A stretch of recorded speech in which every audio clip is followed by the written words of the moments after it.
Tips praktis memimpin karyawan yang sulit dikelola di tempat kerja.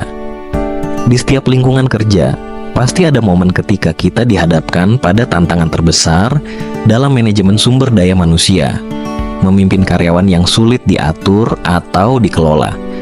Mereka mungkin tidak selalu terlihat di awal, tetapi kehadirannya sering menjadi sumber frustrasi, baik bagi tim maupun bagi pemimpin. Tapi, pernahkah kita berhenti sejenak untuk benar-benar memahami mengapa seseorang menjadi karyawan yang sulit dikelola? Dalam video ini, kita akan mengeksplorasi penyebabnya, dampaknya, dan yang terpenting, tips praktis untuk mengatasinya.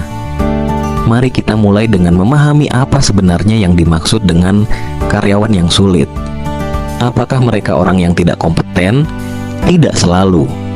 Apakah mereka orang yang tidak peduli? Tidak selalu juga. Faktanya, karyawan yang sulit adalah mereka yang karena berbagai alasan menunjukkan perilaku atau sikap yang menghambat produktivitas tim atau bahkan menciptakan ketegangan dalam lingkungan kerja. Ada yang suka mengeluh tanpa solusi, ada yang selalu datang terlambat, ada yang tidak mau bekerja sama, bahkan ada yang secara aktif menyebarkan energi negatif di kantor. Namun, yang sering dilupakan adalah bahwa perilaku ini seringkali tidak muncul begitu saja. Ada akar penyebab di balik sikap mereka. Mungkin mereka sedang menghadapi masalah pribadi, merasa kurang dihargai, atau bahkan tidak memahami tugas mereka dengan baik. Memahami bahwa karyawan sulit juga manusia, dengan emosi dan pengalaman hidup mereka sendiri, adalah langkah pertama yang sangat penting. Lalu, apa dampaknya jika kita tidak segera mengatasi masalah ini? Karyawan yang sulit dikelola bukan hanya masalah individu. Mereka adalah ancaman bagi tim secara keseluruhan. Dampaknya bisa sangat luas. Produktivitas tim bisa menurun karena fokus terganggu. Rekan kerja mereka mungkin merasa frustrasi atau terbebani karena harus menutupi kekurangan yang ditinggalkan. Bahkan, dalam beberapa kasus, lingkungan kerja bisa menjadi toksik, di mana energi negatif menyebar seperti virus, menggerogoti semangat kerja seluruh tim. Bayangkan sebuah tim yang awalnya solid dan produktif, tiba-tiba menjadi kacau hanya karena satu orang. Ini bukan hal yang bisa diabaikan. Tapi apakah solusi terbaiknya selalu memecat orang tersebut? Tidak selalu. Sebelum mengambil langkah drastis, ada baiknya mencoba beberapa pendekatan praktis dan taktis. Langkah pertama dalam mengelola karyawan sulit adalah mendengarkan mereka dengan empati. Sebagai pemimpin atau rekan kerja, kita seringkali tergoda untuk langsung menilai dan menyalahkan. Namun, berhenti sejenak untuk mendengarkan cerita mereka bisa menjadi solusi yang mengejutkan. Terkadang, karyawan sulit hanya butuh seseorang yang mau mendengarkan.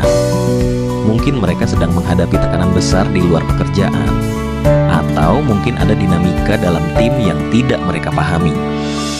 Dengan mendengarkan, kita bisa mendapatkan gambaran yang lebih jelas tentang apa yang sebenarnya terjadi.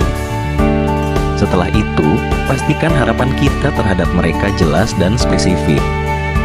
Karyawan yang sulit dikelola seringkali berperilaku negatif karena mereka tidak tahu apa yang diharapkan dari mereka. Jika instruksi atau tugas terlalu ambigu, mereka mungkin merasa bingung atau bahkan tidak termotivasi. Dalam situasi seperti ini, komunikasi adalah kuncinya. Jelaskan tanggung jawab mereka dengan detail.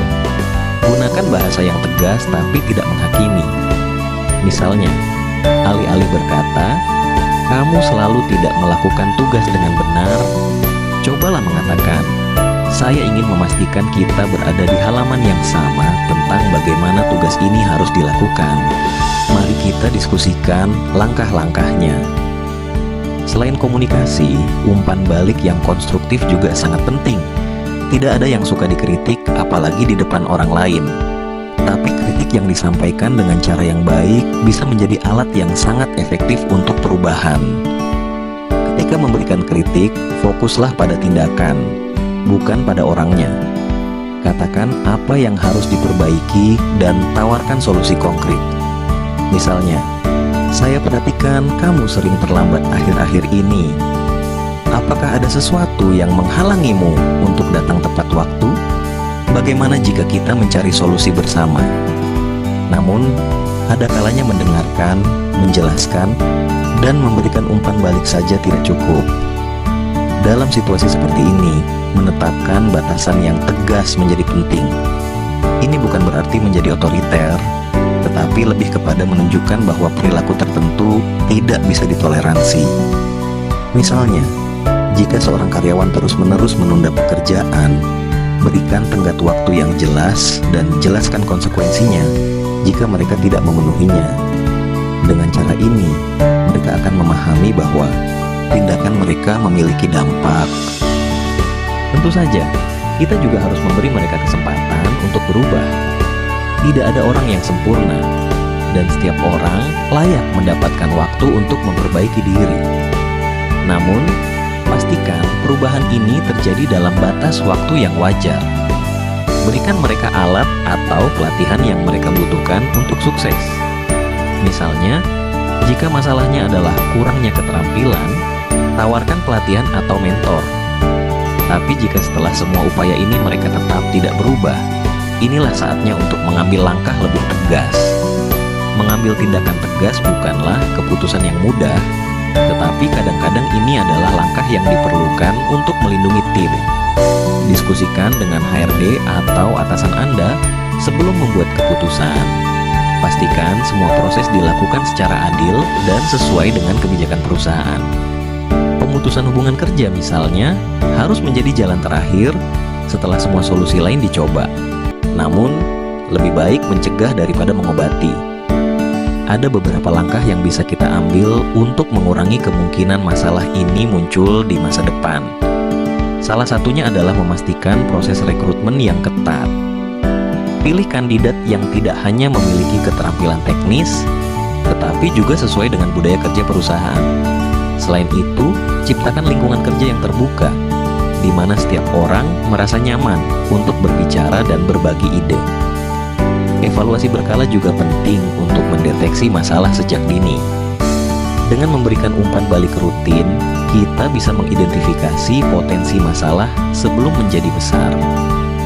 Dan terakhir, ciptakan lingkungan kerja yang positif. Lingkungan yang penuh dukungan dan kolaborasi tidak hanya meningkatkan produktivitas, tetapi juga mengurangi kemungkinan perilaku negatif.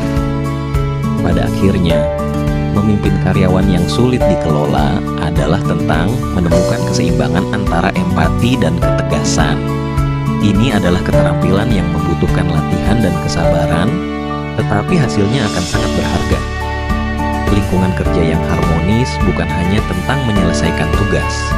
Ini tentang menciptakan tempat di mana semua orang merasa dihargai, didukung, dan termotivasi untuk memberikan yang terbaik.